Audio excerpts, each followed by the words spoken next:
देने के लिए सप्तऋषि आए हुए हैं और ऐसा मेरे तो आज तक किसी का नहीं हुआ है। एक साथ भगवान का 4 अवतार, व्यास जी वही भगवान का अवतार है, नारद जी वही भगवान का अवतार है, परशुराम जी वही भगवान का अवतार है और अंतिम में ऐसा मृत्यु आज तक किसी का नहीं हुआ है। अंतिम में भगवान श्री कृष्ण वहां पर खड़े हैं। तो युधिष्ठिर महाराज पितामह भीष्म के चरण में प्रणाम किए और पितामह भीष्म कह रहे हैं कि मेरे देश के राजा आज मेरे चरण में प्रणाम कर रहे हैं। उसके बाद में अर्जुन प्रणाम करने के लिए गए तो अर्जुन रोने लगे। जब मैं पितामह के गोद में बैठ करके भोजन करता था और उनके दाढ़ी को पकड़ खींचता था और अपने हाथों से अपने पितामह के ऊपर में बांध चलाया। उसके बाद कुंती आकर के प्रणाम किए, सुभद्रा आकर के प्रणाम किए और देवी द्रौपदी आकर के फिर प्रणाम किए। तो देवी द्रौपदी को देख करके पितामह भीष्म बोले, बेटी मुझे क्षमा करना, भरी सभा में तेरा वस्त्र जब खींचा जा रहा था तो तेरे अंदर में ये सोच था कि मेरे इस सभा में मेरे पिता माँ है, मेरा कौन क्या बिगाड़ लेगा, परंतु उस समय आपका मैं कुछ नहीं कर पाया, सहायता नहीं कर पाया था, मुझे क्षमा करना। उस समय में कौरवों का अन्न से भोजन किया था और आज वो भोजन से जो खून था वो खून सब बह चुका है। आज तेरे ऊपर कोई नजर उठाकर देखे तो साहस नहीं है। अंतिम में परशुराम जी है वहां पर। ये परशुराम जी कौन है? तो ये पितामह भीष्म के गुरु हैं। ये परशुराम जी जिनसे अस्त्र विद्या सीखे हैं, नारायण अस्त्र, ब्रह्मास्त्र। अंतिम में गुरु जी को प्रणाम करना चाहिए तो हाथ में सामर्थ्य नहीं है प्रणाम करने का, अंतिम में मानसिक प्रणाम किए। और उसके बाद में भगवान श्री कृष्ण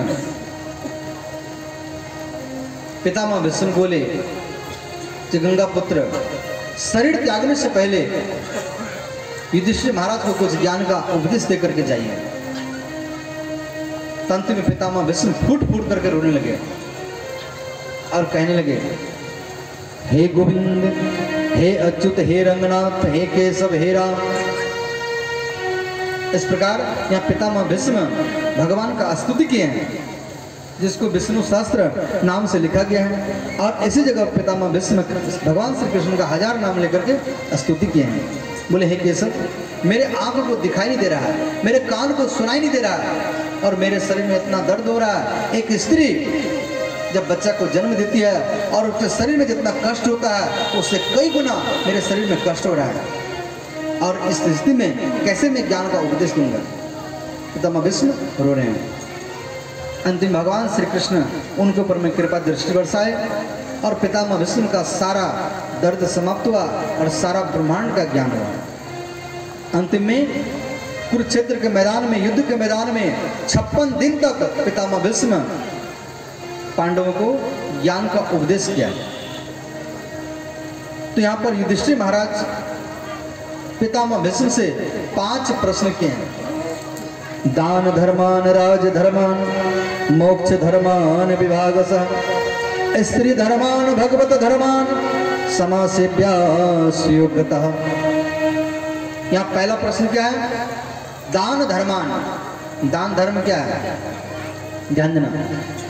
जिस प्रकार नहाने से शरीर शुद्ध होता है, कथा श्रवण करने से मन शुद्ध होता है, उसी प्रकार दान करने से धन ही शुद्ध होता है श्रोताओं। इसलिए हर व्यक्ति को दान करना चाहिए। और बड़े बड़े दानी का नाम आप लोग सुने होंगे, राजा हरिश्चंद्र, बलि महाराज, दधीची मुनि, बड़े बड़े दानियों का, दान में कर्ण नाम सुने होंगे आप लोग। इसलिए दान करना चाहिए। यज्ञ अनुष्ठान में, मंदिर में।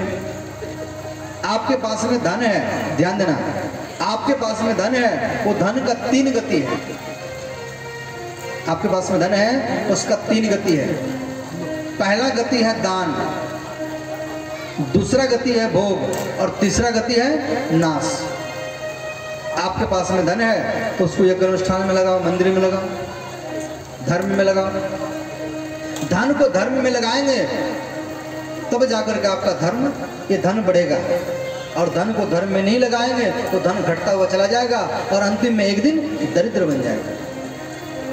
इसलिए दान करना चाहिए। पहला गति है दान। अब दान नहीं कर रहे हैं तो उसको भोग में लगाइए, घर बनाइए, गाड़ी खरीदी कीजिए, जमीन खरीदी कीजिए, जिसको कहा जाता है भोग। और दान नहीं करेंगे, भोग में नहीं लगाएंगे तो तीसरा गति है नाश। तो नाश करना नहीं पड़ता है, नाश तो स्वतः हो जाता है। आप बीमार में पड़ेंगे, डॉक्टर के बहाने आपका सारा धन चला जाएगा। दूसरा, किसी से लड़ाई झगड़ा होगा, केस मुकदमा लड़ते लड़ते आपका सारा धन चला जाएगा। और उसके बाद अंतिम में कोई चोर बदमाश लुटेरा आपके धन को लूट करके लेके चला जाएगा। तो तीसरा गति है नाश। तो नाश करना नहीं पड़ता, नाश तो स्वतः हो जाता है। दान धर्मान बेटी का विदाई करवाए। आप नहीं भी रहेंगे, आपके